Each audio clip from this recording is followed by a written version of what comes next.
Race is a lie, a ghost in the machine, a veil over the eye. Race is a lie, a script for the managed, a reason to die. It's the dementia, the spirit, it's the glitch in the code. It's the heavy, heavy baggage on a sovereign road. Dissolve the construct. Yeah, yeah. It started as a lie, a whisper in the dark, designed to keep the brothers from finding the spark. Father is a soul whose sovereign operating system was no longer whole. It didn't pull that trigger from his fully human place. The construct had the wheel, the construct ran the race. So stop fighting your father and dismantle the disease. If a lawyer wrote the code, the architect holds the keys. What was manufactured can be dismantled. Great Wednesday. Welcome to the Fully Human Trinity podcast. I'm your host, King, and I'm joined by my co-hosts, Jess Esther and Mike Murphy. How you all both doing today? Doing great. Doing great. Gracias. You know, one of the ways we like to get things started, always set the context of how we're feeling and putting that same energy, intensity into our podcast, and hopefully for the listeners that's listening to us today. We start by setting the check-in. So with that being said, Jess, I'll ask you, what's your spiritual energy number between 0 being life sucks and 10 being life is awesome? 10. Life is awesome. Absolutely. Being a cheerleader for a moment. But yeah, I did just get in from grounding, so I really feel a 10. Absolutely. How about yourself, Mike? I would say it's my life is a 10. My energy today is like an 8. I've been working really, really hard and just going a little slower today, but I'm very grateful for everything that's happening in my life right now. Absolutely. Absolutely. So am I. I think that's one of the things that we're common about, or that we have in common, and more importantly in alignment, is that we live in a state of gratitude. And I know that coming to Mountains of Hope helped me get into the place of teaching me that gratitude is actually a state and not just a feeling. Because prior to that, I always thought it was just a feeling that can come and go. But I realize it's now it's a state that can be sustained through collective action, through intentional actions. And in that space, today's topic is going to be us talking about how we've been able to, in our journey to be fully human, where at difficult times in our lives, right, either in the middle of the wreckage or definitely in the middle of a storm, we've chosen to still lean into service by being servant leaders and exercising what I consider to be 3 tiers of capitalism. 3 tiers of capital, which is social capital, generative capital, and financial capital, and using those to still help someone else, a deserving soul in need. So I kind of want to talk about what the experience was. How did you choose to do that in that moment? And then more importantly, how did it feel as a result of choosing that? Was it ever a regret in choosing that? So how about we start with you, Mike? Okay. You have experience you have in your mind that fits that model? Yeah. Give me the short version of that question real quick again, because I lost my train of thought because I was thinking of something else. Okay, well, I'll ask this way more specifically. I know that you've allowed several people to come to Mountains of Hope who were at that time dealing with cancer, having health issues, and you have a fee that you normally charge, but you allowed them to come in for less, which was a financial decrease to you, but you still held space for them, showed them love. And I'm just curious, how did you choose to do that in that moment? And then how did it feel after you making that choice to do that? You know, I bought into this concept long time ago in my 20s, which I called at that time the law of reciprocity. And I really believe that you can't outgive God.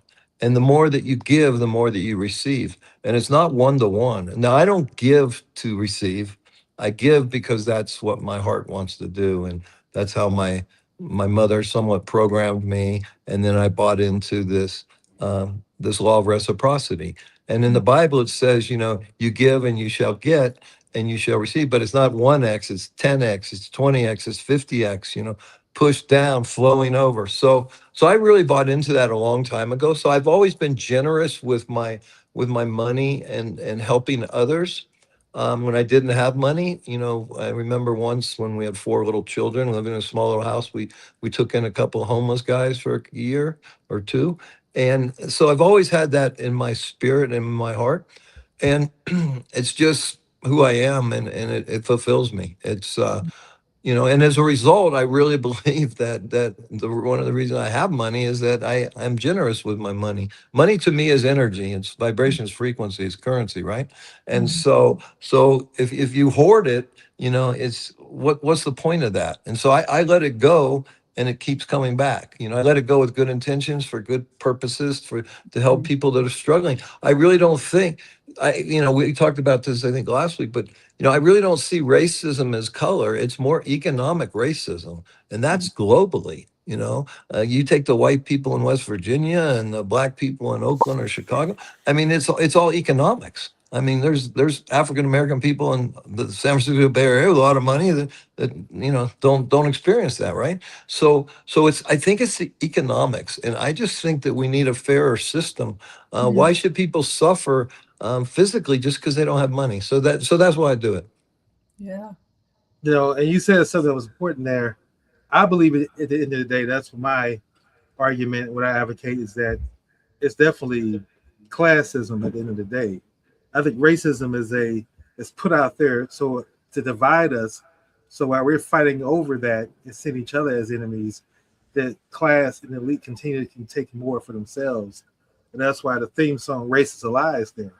Because if you believe in race, and I see you as another, I see you as my enemy, and we argue with each other while someone else is taking billions and billions of dollars from our collective taxpayers' money, and then people are not getting the programs they need because money is being used in that manner. Mm. And I was talking to a friend of mine the other day, and he was talking about how he invests in stocks, and he was saying how he's successfully been able to invest just $50,000 a week. He can generate $8,000 off that investment by either doing what's called betting a stock goes down in value or betting a stock goes up in value, and he wins both sides, and do what's called put and calls. And the thing they have, what people don't realize, the system is rigged that several companies like Amazon, Tesla, IBM, Microsoft, some of the big, huge companies, they're never going to fail because people make money when they go low, people buy their stocks, and when they go high, people sell their stocks. So they're never going to actually reach a deficit because they're sustained in that space, and people make money off that. And that to me is why that's always going to be in a position of continue to have more billions and billions of dollars, because then they teach people, even when you get into stocks, this is how you invest in stocks. So even folks who are not investing, they learn they're going to follow suit, and they continue to have those stocks always trading at $1,500 or $2,000 a share and growing while the economy suffers. And so, Jess, I want to ask you this question as well, like I asked Mike, but I want to add this spin to it, because what I see you doing is something really unique in the context that you've actually created a fund. We call it the Deserving Soul Fund, to help what we feel that people who are deserving souls. And I just want to set the context, the definition of deserving soul for those who are listening. A deserving soul is someone who may have a health crisis, financial challenge, emotional crisis, but in that moment that they're going through that crisis storm, they're choosing to be a servant leader and want to help others. So they're not thinking about themselves. So helping them impacts others in that manner. And Jess, you're creating the Deserving Soul Fund for folks in that space who are doing that, namely Rachel, that we've been building with God is Tears. I'm really curious because I know that over the last 6 months, you've gone through quite a bit of your grief, your wreckage, your thunderstorm. And here you are as we get through that particular storm. You're saying, I want to do this to help others. How do you keep that space to have that gratitude moment like that? Then more importantly, how does it impact your life as you do that? Yeah, that's a great question. I feel like what really impacted that was my father's departure last Christmas, and his decision at at that point allowed me to be at his bedside for a day. And I've been a death doula and I've witnessed many transitions, but this transition was unique. It was sudden and it was shocking. And it was on a holiday and it was unexpected. So there was just a lot that was different about it. It was the next day after he transitioned that I discovered that that was a premeditated act and that he had shifted the will of my inheritance to another family. And I sat with that for a while. I actually went back to Colombia and I thought about that decision and what he was meaning by that, what he might have been trying to say or do. And as much as I know my dad was in the construct and he really didn't have the wheel at that time, I know his heart. And I know he had the same servitude, the same giving heart, and he wanted to make a difference. And he found a deserving soul. And I believe she is deserving. And I came to peace with that decision that he made in a way that I wasn't a victim. And it shifted my perspective because over the last 10 years, I have been developing a foundation that came from the sale of a business where I wanted to create an impact. I wanted to create a bigger impact and a legacy. And so with that foundation, I wanted to support people who were in that end of life crisis, who wanted the support, because how I was taught from my mentor, teacher, best friend, as she went through her transition, is that there's a possibility of having that transition in peace and love and harmony, in connection with friends and family. And there's a way to even do that at home and have that be a beautiful assisted process. And in witnessing her teaching or in receiving her teaching, I started to understand the importance of legacy creation as you're going through that process. And when I was at Mountains of Hope with Mike, many of the patients who were coming through had that same intuition that they wanted to leave a legacy. And so I've really been in the life planning and legacy creation work and creating my own legacy. And when my dad made that decision, I made the decision that I was going to do it differently. And I was going to look at how I was creating funding structures in the past, which I knew I was creating a family fund that would be able to support people at that time, but I didn't know how to expand it. And I also didn't understand the infrastructure that was underneath it. And it was a linear infrastructure. It came from the industrial age of drain. It does come from playing in the stock world. It does come from taking my fair share and looking at my own capital gain. And in the last 10 years, I've said I don't want to operate in that class. I have noticed that it's a classism issue and that there's certain mechanics under my funding that are of a certain class. And so by shifting my identity, I'm actually shifting my class and finding where I'm more aligned in the space of reciprocity, in the space of open hearts and compassion and giving, loving service, and knowing that when I open that fund, that it is regenerative. And at the core of who I am, I build regenerative models. And I stand for that. And I'm holding hope and space for that impact. Absolutely. And, you know, that's where, to me, I resonate with both you and Mike, is that you're authentically living it. You're not just talking about it. A lot of people, they write books on it, they get TED Talks on it. But then if you look at their actual impact beyond the actual speaking and book sales, they're not having much of an impact on other people's lives, because we've been taught in our culture that things are performative, that you talk about service and you teach about service, but how often you actually doing service, and particularly how do you choose to do service at a time when your shadow self is there, your ego is there, you're in the middle of your thunderstorm, and the way we've been conditioned and programmed is to always think about ourselves in that moment. Mm-hmm. To me, I think that's when the change happens, when you can still choose servant leadership and thinking about others in love in those moments, I think that's when love becomes even more emboldened in you, and you grow, your vibration grows stronger, not just higher, stronger, to the point where you actually change and your identity shifts as a result of that. And you talked about the multiple ways you shifted in your identity. And Mike, Mhm. I've seen that to me in reading your book and then listening to you share your stories. I've seen how your identity has shifted as well. And that's the language I use. When I say shifted, I mean, like, for example, if you're an alcoholic, the world labels you an alcoholic. They say based on these characteristics and these behaviors, you're an alcoholic, and that becomes your identity. Because all alcoholics can be summed up based on these characteristics, how they behave.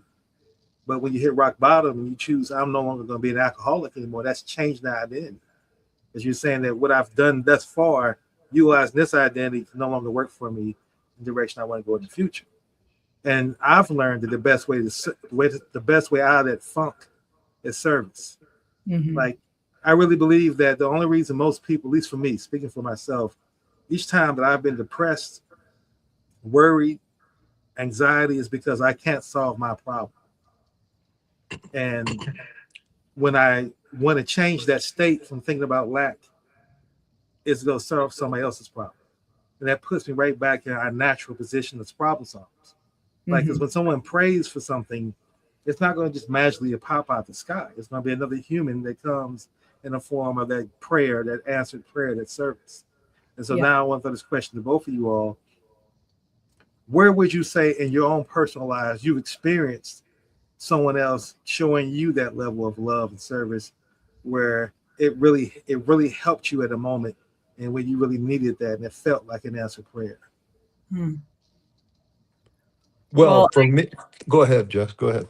yeah, I can speak to one right now because you asked about Rachel and Goddess Tears and how the Deserving Soul Fund is created. And I witnessed that in her. I witnessed that time when she was at her rock bottom. She had zero lifeline left in her, and she knew that she wanted her legacy to be created and offered to the world. So, like in that deepest moment when you're just in the corner and up against the wall and you have no other choice, and the choice you make is to be of service to others, it's a beautiful opening and a blossoming. It's like a surrendering, and we've witnessed that with her several times, which is why I have chosen to redirect my funding into her regenerative fund, and the fund that is supporting her with the Fully Human campaign or the Fully Human movement. And I can see that for Rachel being that person, that it also is the same for me, because it was when my father passed that I went to be with Rachel to support her inside of her stage 5 prognosis that she moved beautifully through. But in the moment, she did it through serving me. She offered me a soft place to land and really nutritious food to eat and a puppy dog to snuggle. And we were in it together. And so I think that's the beauty of this community, where we are like so tightly, quantumly entangled, that we open up our hearts to the point of opening up our hands and our homes to each other. And that's the type of servants that we are.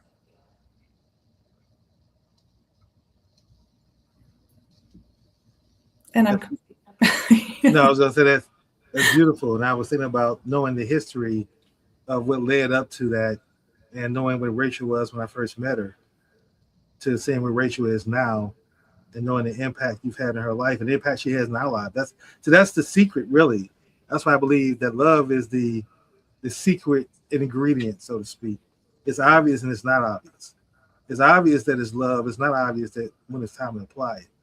And when you apply love and you are a servant leader, it not only changes them, it changes you. That's a quantum entanglement that you speak of. yeah. And I know that. Because I'm sorry, go ahead. yeah, I did. I witnessed that with Rachel, because when she was on her way to Mountains of Hope, she was going to have, she was saying, or her story was at that time, she was going to have a really hard time receiving.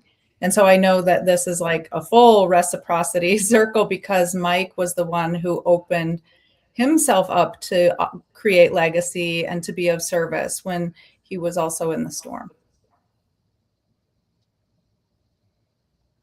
Yeah, sorry for interrupting you, but I was like, that was it. No, this is a free flow. There's no hierarchy in this matter. It's just we actually having conversations. And Mike, your name constantly keeps coming up, and I think that's important because, you know, I remember being in Mountains of Hope. Here's, I say the little things you notice when you or allow your heart to be open. Now, I'm a dog owner. Not currently, but I've been a dog owner, and I've had dogs throughout my years, and I've learned how to train a dog. I know how difficult it is to train a dog to walk with you. Like people take it for granted when people walking their dogs and dogs are directly next to them and they're not bothered by all the scents and smells and sounds. They're just looking at their owner and that trust. That's difficult to get that dog there. That takes a lot of work, a lot of time, a lot of training. And so I'm at Mountains of Hope. And I remember folks were saying, well, you know, there's some steps up here. You can walk up these steps and kind of walk around the property. And you have these dogs that are just there, stay on the property. And Julian told me, the dog comes and he walks with you the entire. I'm like, I couldn't get my dog to do that if I could have a bag full of treats and I'm teasing, you know, offering those, and he would not walk next to me. This dog is walking next to me the entire length of the property. It's something spiritual about that. That's not just a nice little tidbit or a fact. There's something magical happening, something cosmically connecting happening. I just want to see what your thoughts on that, Mike, because you even have the animals feeling gratitude. Well, I think it's I think Mountains of Hope, you know, we're located 7,000 feet in the wonderful, beautiful Andes Mountains, and we're very close to the equator. So that creates a magical, energetic, vibrational frequency in itself, right? The beauty of this place. And I think from the trees to the flowers to the produce that we grow to the hens that lay the eggs to the dogs that walk around with the guests. It's just such a peaceful, tranquil, healing environment that I think anything that's alive is going to pick up on it. And that's why everything is so green and lush. It's just energy. Everything is energy, right? And so we have this profound weather here and this profound vibrational energy and the beauty, you know, and, you know, as I say occasionally that, you know, we don't thrive in nature. We are nature. And I think by being here and being in this nature and being around loving animals and being around loving people and being around peaceful trees and nature, that we connect to source. And when we're connected to source, we're remembering who we really are, which is eternal timeless consciousness, that we're not a bunch of 50 trillion cells working together create a human body for my spirit to live in. No, it's all entwined. It's all oneness, and it's all beautiful. And I think that's what happens here at Mountains Hope. You remember that. Doesn't mean that life still isn't difficult. Doesn't mean that we still don't have the challenges and things to overcome in our life. But it's the reconnecting to source, and I think that's where we can heal from anything and find great purpose. You know, you asked earlier, you know, has anybody ever done stuff for me, you know, to help me propel my life? And so I'll never forget, you know, it's actually 46 years ago this month that I went to my first 12-step meeting for myself. And I got the hang of it and stayed sober for about 18 months. And then I was in so much emotional pain from guilt and regret and so much suffering from grief and loss from my childhood and my walking out on my wife and my 2-month-old daughter that I couldn't stay off the drugs and the alcohol. And then some guy, a friend of mine in the program says, hey, listen, I've never met anybody as messed up as you, but I might know somebody that can help you. And that led to an introduction to Doug Fitzgerald, who I called the mystery man in my first book, Love Unfiltered, and now what we call the creation frequency. But those two, that introduction changed everything about my life. I wouldn't be sitting here right now. I would probably be in not an institution for mental health or an institution for criminals or dead. I mean, if it hadn't have been for that introduction. So we always have to be receptive. Now, why did I get that introduction? Well, I believe it's because I came here to do something, to learn something, and that was part of my journey. But I had to take the action, and that's the thing people have to realize. You can manifest the greatest plan in the world, okay? And if you don't get off your couch and do something, it's never going to come into fruition. We have to take action. So this guy was kind enough, a friend of mine, to say, "Hey, might know somebody that can help you." But I took the action to go work with him for 7 weeks, pay him $50 a week but that changed everything in my life and continues to do to this day. So it's important that we're open to these opportunities. But the only way we're open to these opportunities, we have to be present in the moment, and we have to have self-awareness. Okay. Because I knew most people might say, "Hey, screw you. I don't have any problems. What about your problems?" Okay. No, I said, "Yeah, I could use some help." And so I go and explore that. And I think that's, humility, the power of humility, saying, "Hey, I could use some help right now. And let's see who shows up." That's why when I teach people to journal, ask for help, ask for wisdom. It's right here. All we got to do is ask, and it shall be given unto you. And then life is not as difficult as it needs to be. Mm. Absolutely, absolutely. One of the things I've wrestled with, not as much anymore, thank God. And I'm sure I still will maybe down the road when I get triggered, but it's really understanding and controlling that voice in my head, that voice that people think is them, and they act on it just because their voice says act on it, and being able to be the observer and realize, no, I'm not that voice. That's just an idea that popped in my head. I don't have to act on that idea. And Jess, I've seen you act on ideas of love and being present at times that are challenging for you, that you may be dealing with a brother who's going through pain, or a mother who's going through pain, or a father who went through pain and caused pain, or a divorce, and all these things that you've gone through since I've known your journey.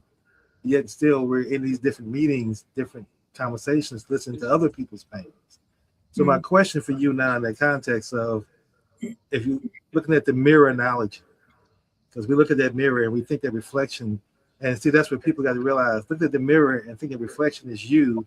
There's no more you than that voice is you. Right. How do you hear that voice that tells you that you should be selfish, you should be worried about you don't have time to be listening to this person tell you about their problems, you got your own problems, get off this call or reschedule this call?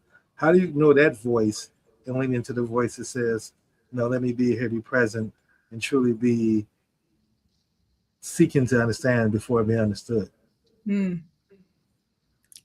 Yeah, I know I talked about it a little bit on a previous podcast when I talked about my mental health journey and finding my way into the crazy institution that I was trying to avoid. So what was the mental loop in my mind at that time was that I couldn't go crazy. I needed to hold on to control.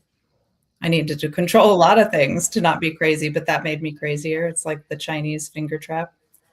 But it was when I was in there that I looked in the eyes of others, and others made space for me. So much space was created for me to finally be heard and seen and self-expressed, and like to be met where I am in my humanity, not in an identity, but just like, holy shit, we're human. Amen. Like, let's just be real about it for a minute. This is a rough ride, and we've gone through a lot to evolve our consciousness to where we are now.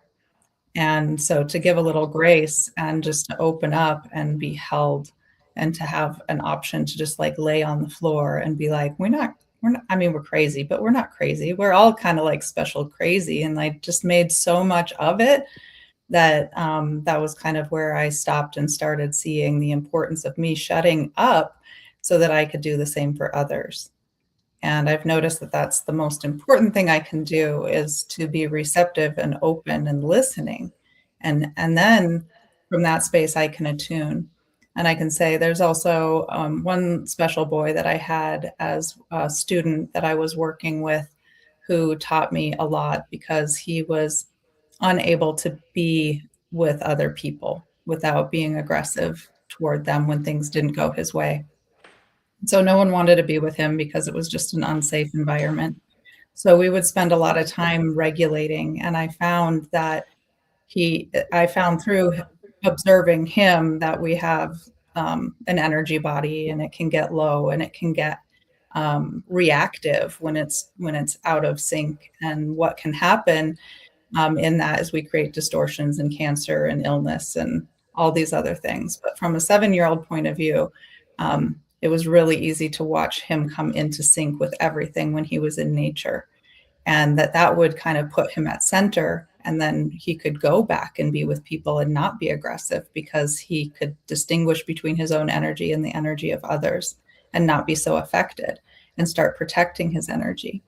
And it was in that observation and noticing that I began regulating myself. And that is the only way I can sit and hold my own energy, is when I'm coming in fully regulated. And I talked about that prior to this podcast before we went live, is that I just came in from outside. So a lot of the practice is making sure that my energy is completely centered and whole before I enter a space with others.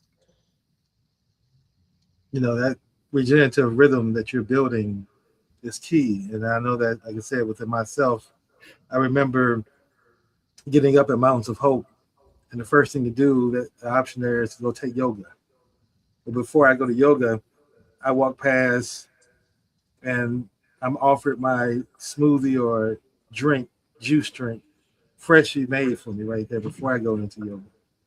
And of course, I'm loving that, because at home, that means I have to go make that. And having to put that time and effort into making that and attending yoga, those two things are different to add to your schedule.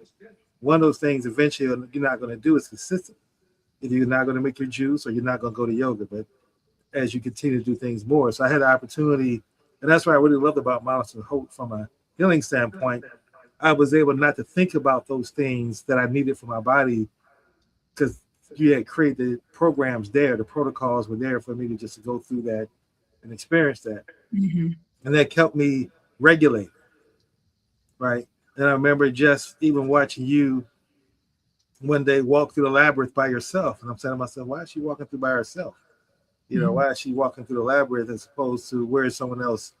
Just asking myself those questions, just observing things. And one last thing I wanted to share as well that I observed was that, Mike, when you did your coherent healing ceremonies, and how, unbeknownst to me, that everyone that was there was excited about participating. It was like this energy of excitement, enthusiasm that it was coming up in the hour, and how that affected everybody that worked there as people are talking about it. And then they're going there to participate. Not one person that I ever hear, oh, Mike's doing one of those coherent ceremonies, I'm not going to go with that today. Not one person that I hear say that statement. Everybody was eager. And so, of course, it's infectious when you see that. Now I'm eager. Now I have to go there with that same seriousness and intensity and presence like everyone else. And I realized that's required to make that coherent energy be felt. And then the participant that everybody's there holding hands on, that's receiving energy, has to be that intentionality of everybody thinking the same thing, that I want this in my heart. So, Mike, I know you talked about it before, but this may be some new audience members that have never heard it before. Talk about the coherence healing, and then more importantly, what I want to know is, how do you feel as a result of after that happens? Well, for me, it's just an absolute joy to be able to be a part of, somewhat lead it and experience it. Because the joy for me comes from, we basically have a healee. That's one person. And that person we lay gently on cushions in the middle of the room, and put blankets over them and eye shades. And their only intention is to stay in their heart the best they can, and try to stay out of the head and where the crazy thoughts live, and stay in their heart and just be ready to receive, like we were talking about earlier. But for me, the magic and the mystical is to see these people here in Colombia, from the guys that grow the vegetables, or the guys that cut the grass, or the guy that cleans the pool, or the guy that washes the dishes or cooks the meals, to see them all show up, excited to be there, and to experience this. And because I think what they're learning is that when we help others heal, we heal a part of ourselves as well. And I think that's what all the team members here at Mountains of Hope are realizing, that, hey, when people come here that are struggling with a health issue, whether it be physical, mental, emotional, or spiritual, and they transform and they heal, so do we. So does the property. So does the environment. So I think that's what's got me most excited, is to see these people that you're not going to get exposed to anything like this in all of Colombia, Right. unless you're at a Joe Dispenza workshop, and you're not going to get exposed to this very place in America. Maybe in certain churches, they do this kind of laying of the hands and the healing coherent ceremony things. But for me, and then of course for me to lead the guided meditation and not having a clue what's going to come out of my mouth, and just go with the flow and go with the spirit, and then to experience that, because there's no formula. It's just pure spirit. It's pure desire to love someone that's struggling with something, and talk about getting out of yourself. Okay. I mean, for those 10, 15, 20 minutes, whatever it is, I'm totally out of myself. So my body's healing itself. And then I'm surrounded by all this positive love and energy and powerful intention to pour our healing, loving energy into this person that needs it. Well, guess what? All of us are healing simultaneously. And so it's probably my favorite thing to do here. And it's a blessing, honestly. And I can say, from being in those circles and offering prayer to those circles, there have been many whispers in my ear to tell me that what came through your channel was exactly what they needed to receive. Yeah. Amen. And I want to add that I've seen so many, not in person, but definitely on TV, examples of people going through different healing ceremonies, and so-called prophets or pastors or teachers or gurus are laying hands on them. And I've always had that skeptical belief, like, that's not true. That's just a scam. And I never had the facts to back it up. That was my initial thought that came to my mind. So I never really put a lot of stock in it. What really has shown me a different take on it is looking at how you did it. And it's not just your process, Mike. It was the fact that you are authentically doing it in real life beyond the coherent circle. So you're impacting people's lives. You are truly a person, as you said, that I haven't felt any kind of racist vibe on you, or that you felt you were different or superior. I never felt a class vibe from you, that you felt that you were better because you have more financial resources. I never felt any of that energy from you. So when you're doing a coherent ceremony, I can feel your authenticity through that. And that's going to resonate with everybody else. Where I see a lot of other people, they have their shadow selves. So their intent may be there to be coherent. But if you're not coherent in your life, then that's not going to be able to be transferred, whether the person accepts it or not, maybe like a placebo in those people's eyes. And that's why I think it's not sustainable. But what I wanted to shift back to is this, because I think this is important. I want to make sure we really cover this, is that, and being a part of the conscious capitalism movement, I've been a part of all kind of conversations, triple bottom line, EGA, environmental governments, or EGS standards, all these different acronyms and ways of how to deal and process money differently in a more holistic, caring manner. And what I've always seen is that at the end of the day, no matter what the intent was in creating that movement, nonprofit, but then they apply the same financial metrics to who they give the money to. So if you're still going to say, well, we want to use this money to be impactful, but the recipients of this money have to have the financial wherewithal, the credit wherewithal, the business experience, then you haven't really created anything new. You just created a different way, or your criteria for how you deploy capital. And you all both have allowed your heart to be what propelled you to want to give help to somebody financially, or even your time. And sometimes that may feel like in the moment, at least for me, that when you do that for the wrong people, you don't feel as though they were grateful for it. And it may feel like it was a waste of time and money and effort. Yep. But I've learned that it's never really a waste. It's just about realigning who gets that to make it regenerative. And for me, that's creating what I call the soul-led economy, where your soul, not your heart, but your soul guides you in the direction of how you use your capital for the most impactful way. Yeah. And I have a song I've written about that, and I want to take a musical break. It's called The Soul-Led Economy, and I want to get your thoughts on it, and I want to continue to build on the other side of this, how you all are, in my opinion, implementing the soul-led economy. As you hear the lyrics, you'll see what I mean by that as well. All right, let's do it.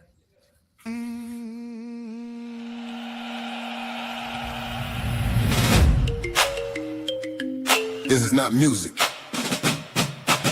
This is the soundtrack for the fully human movement. My intent is freedom. This is my frequency signal, King. This is not a theory. This is the law of the emerging soul. Every system has a currency. Ours is love.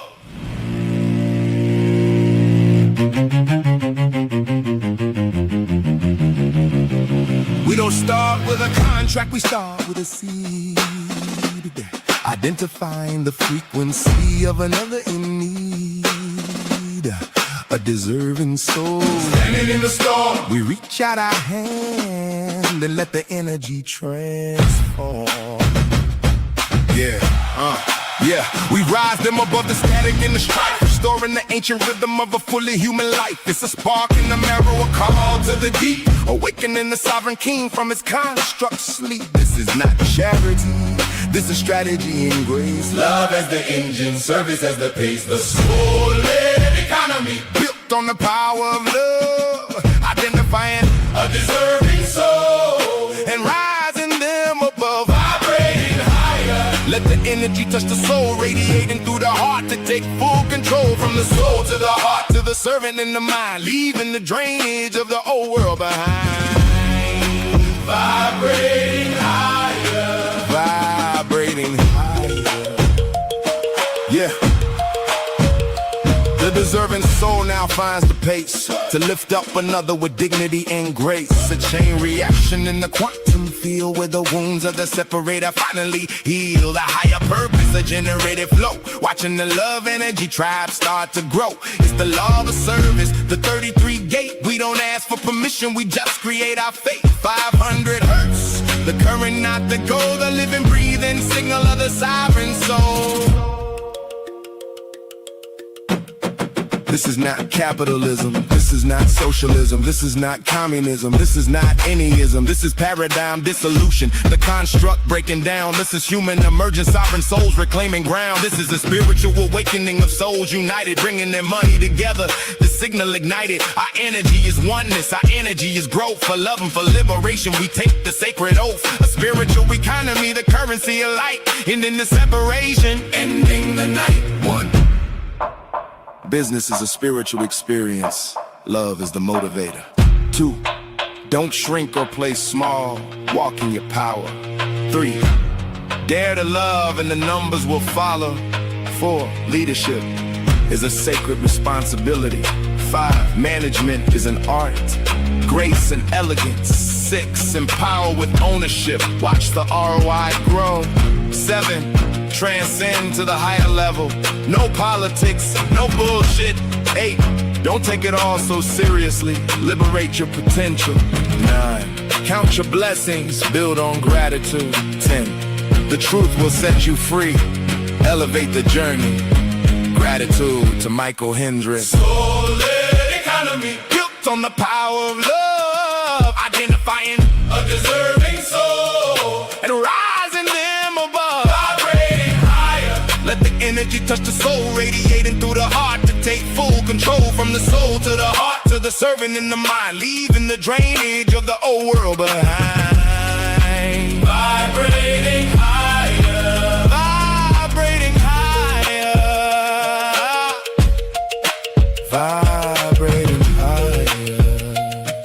From the dream to the plan, from the plan to the movement, my intent is your increase. I am a valuable connection. I am the architect. The soul-led economy. 500 hertz. Are you receiving my signal? Are you picking up?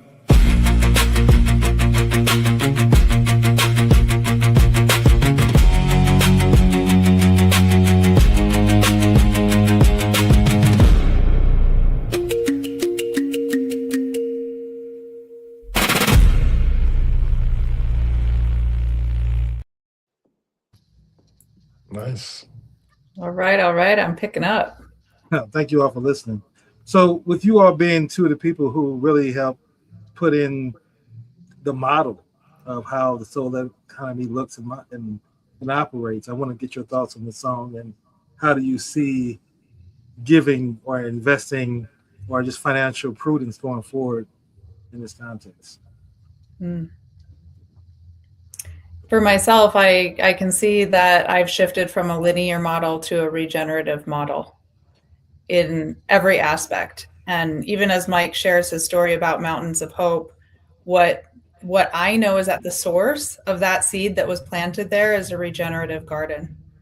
And I know when we sit in a coherent healing ceremony, we're regenerating our energy system.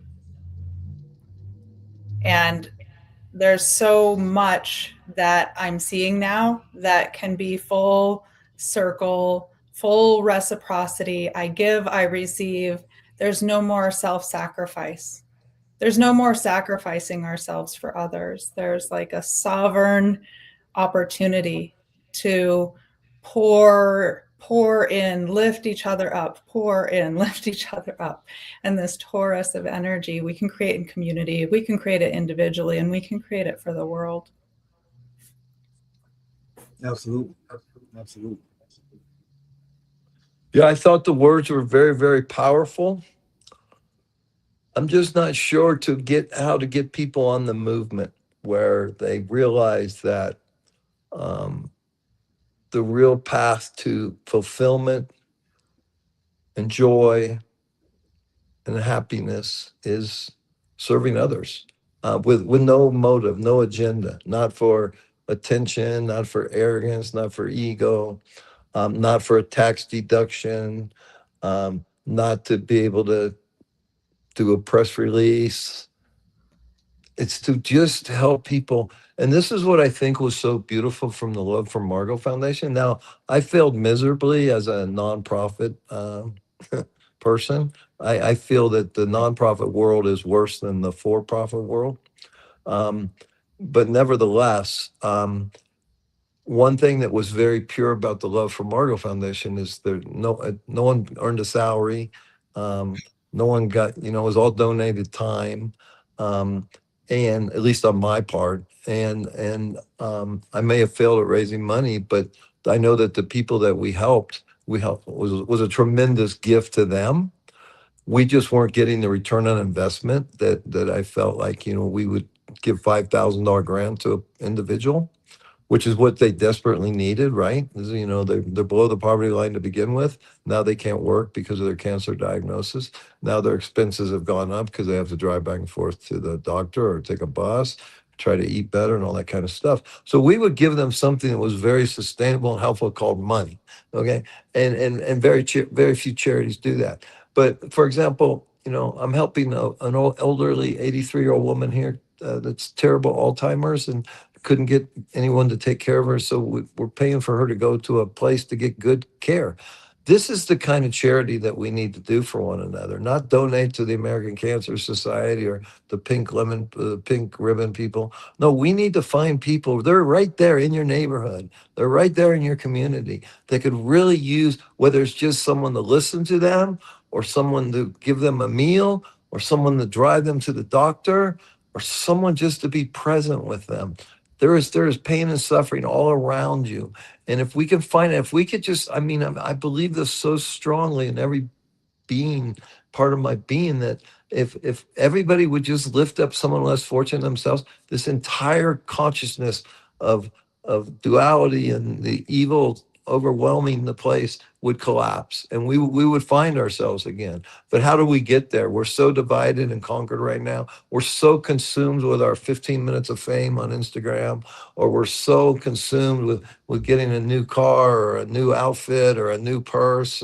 I mean, so until we get back to who we really are as humanity, and we realize that we're one, and that by supporting each other, that we find personal freedom and we find joy and we find purpose, and we're free. And until we wake up to that reality, and that will come again, because tough times always create that kind of situation.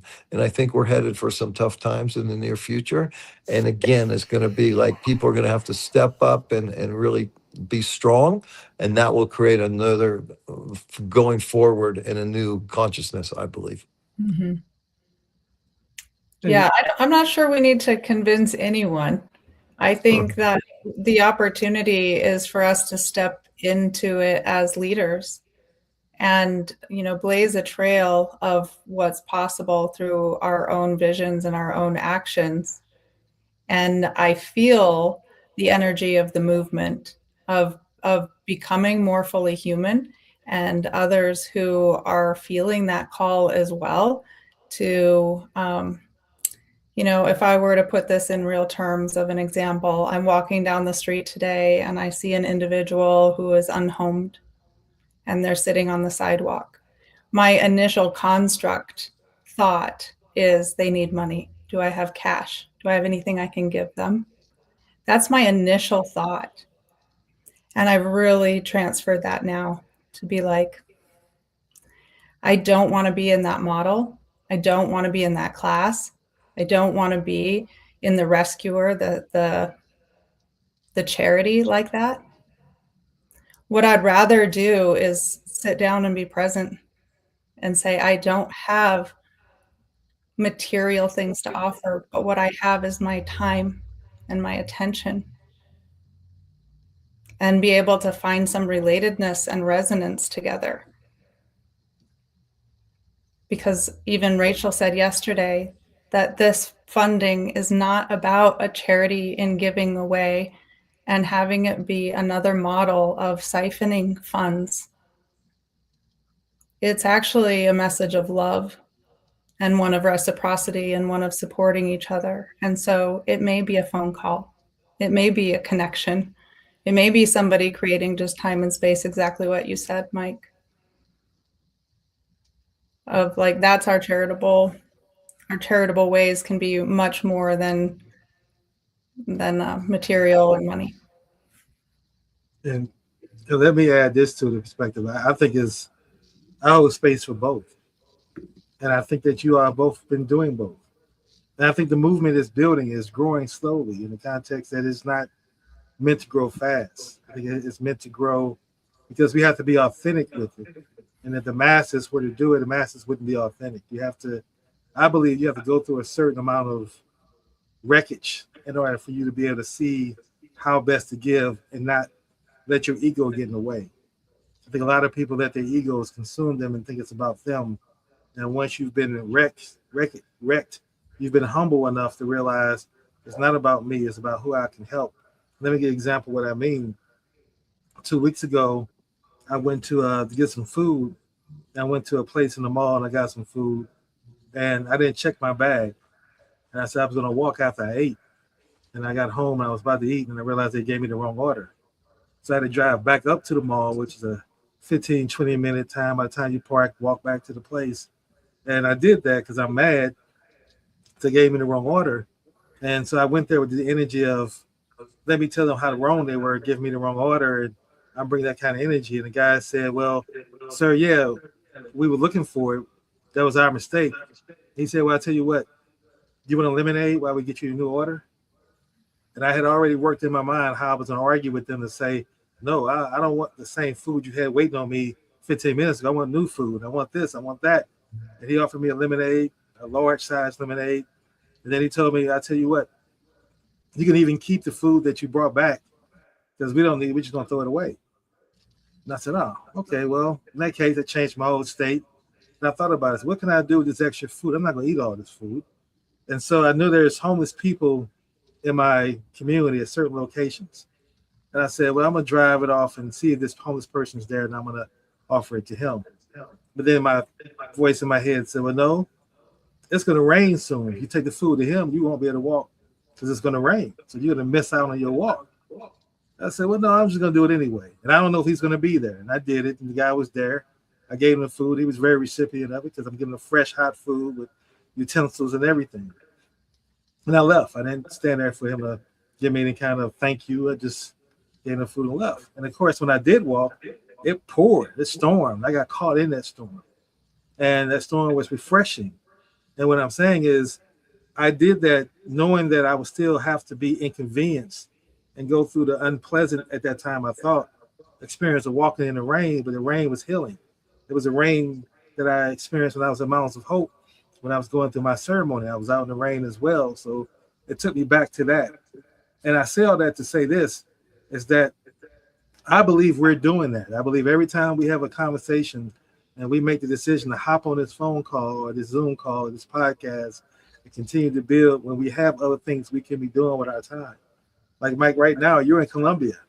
You're in a beautiful place where you got an infinity pool and a hot tub you can be in right now, literally. And you right now in your studio talking about how you can love other people better. So you have these options. So to me, you're leaning into that. You're doing that. And I don't liken us to Jesus or biblically, but it started off, Jesus was with just 12 disciples, right? It takes a small number of people to say, we're going to be the ones that impact the change.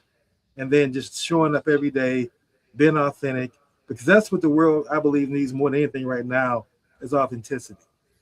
Because there's so much information out there that's been pumped to people every single day through the algorithms, through social media, through the mainstream media. And people are so tired of people saying, here's what I'm doing, but doing something different, that they can't even distinguish what's true and what's not true. But they can feel it. And that's what I've seen with Mountains of Hope. That's what I've seen with you all over time. We felt it. I've watched Rachel, like I said, emerge. I watched myself emerge. I watched Jess emerge. I watched you emerge, Mike, over these last 6 months. So I've truly seen human emergence of people showing up through difficult challenges, whether it's risking death and health crisis, financial crisis, emotional crisis, and still showing up, still giving, still serving. That to me is the recipe.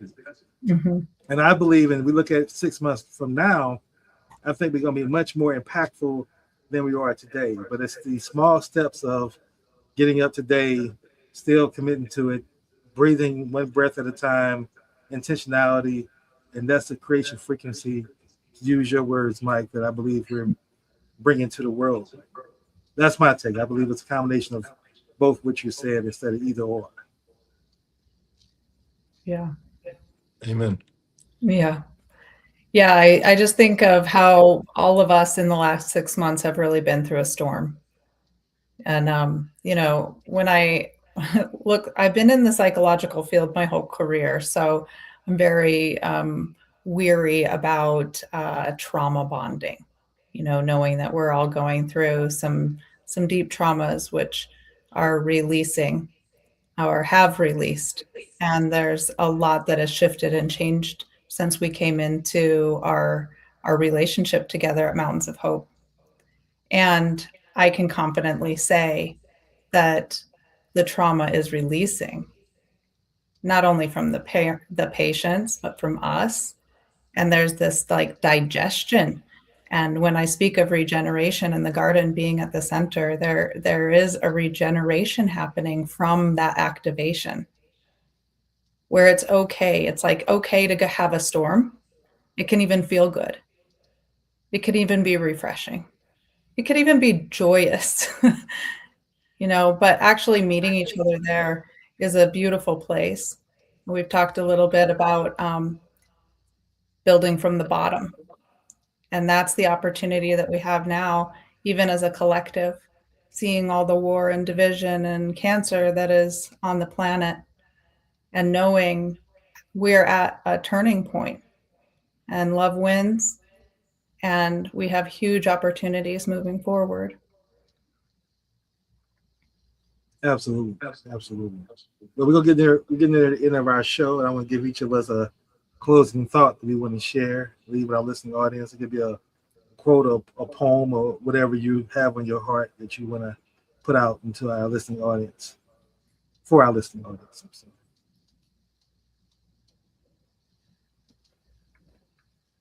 Yeah, my hope, my prayer is that that for myself is that I continue to be regenerative, keep looking at myself and what I can do to impact 7 generations forward and 7 generations back, that I do my part to be a good steward, and in that I open spaces for others to do the same. Yeah, and for me, I'm really focused on taking care of myself first, loving myself first, because without that, you're gonna fall flat on your face and you're gonna let people down. And so that's pretty much what happened to me. So now, for me, the hard thing is to carving out time for myself, not saying yes to everything and everybody that shows up in my life, so having some boundaries, um, and creating my own little bubble where I can stay in and control what goes in and out of here, control the feelings, and control my physical health. Because without that, we're going to stumble and we're going to fall and we're not going to become the best version of ourselves. So that's really where my focus is right now. It's a new concept for me to put myself first and to really put boundaries and take care of myself first.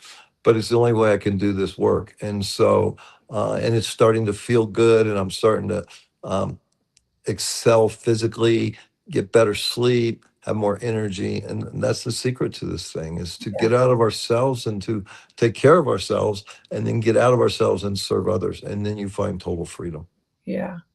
Let's put that on blast, that service is not self-sacrifice. There you go. There you go. It's Absolutely. actually it's a blessing. This is the greatest blessing you can ever experience. Yeah. Absolutely. And to you all's point, I've changed my way I look at self-service and take care of myself in the context that now that I believe I have a higher purpose to at least plant the seeds for the fully human movement and put them out there. But in order for me to do that sustainably, I must have my regenerative rhythm. I must breathe. I must eat the right foods. I must meditate. I must sleep. Because if I don't do those things, then I can't show up here 100%. And this movement can't be built off marketing. We can't market love. It has to be felt. It has to be resonated. And people have to see authenticity. And everybody looks at everything we're going to say when we talk about love. Initially, the way people's minds been programmed, oh, they're full of shit. Some other people I heard talking about love is all these other people I heard talking about love. They don't really mean love at the end of the day. But we have to be willing to let that go, show up every day, be present, and that regenerative regulation that we do, as you talked about, Mike, and I know you practice, Jess, and helping me understand how to do it within my own life. That's what keeps me focused and showing up. If I don't walk in the morning, if I don't do my breath work, if I don't say my gratitude prayers, I'm not going to come here and be a 10. I'm going to come here and be whatever the day has set for me, and I'm reacting to that day. Then I bring the energy to the call. And that is not going to be transformative or helpful to anybody. And so that's the path we all, I believe, are sharing. And I believe that's the journey we all are on. And I thank you all for being on this journey with me, leaning in and investing the time and energy and the money to make this, what we're building, really manifest. So I want to give gratitude to you all both for doing that. Thank you. Con mucho gusto. And I want to give gratitude to our listening audience as we get ready to wrap up today's show. Thank you all for listening, whether you're listening in person, live, or whether you're listening to a replay. Find in your heart a way to be growth-minded. And as Jess has said, look for ways to become more fully human. Until next Wednesday at 2 p.m. Eastern Standard Time, 11 a.m. Pacific, let's become more fully human. Thank you all. Race is a lie, a ghost in the machine, a veil over the eye. Race is a lie, a script for the managed, a reason to die. It's the dementia, the spirit, it's the glitch in the code. It's the heavy, heavy baggage on a sovereign road. solve the construct. Yeah, yeah. It started as a lie, a whisper in the dark, designed to keep the brothers from finding the spark. Father is a soul whose sovereign operating system was no longer whole. He didn't pull that trigger from his fully human place. The construct had the wheel, the construct ran the race. So stop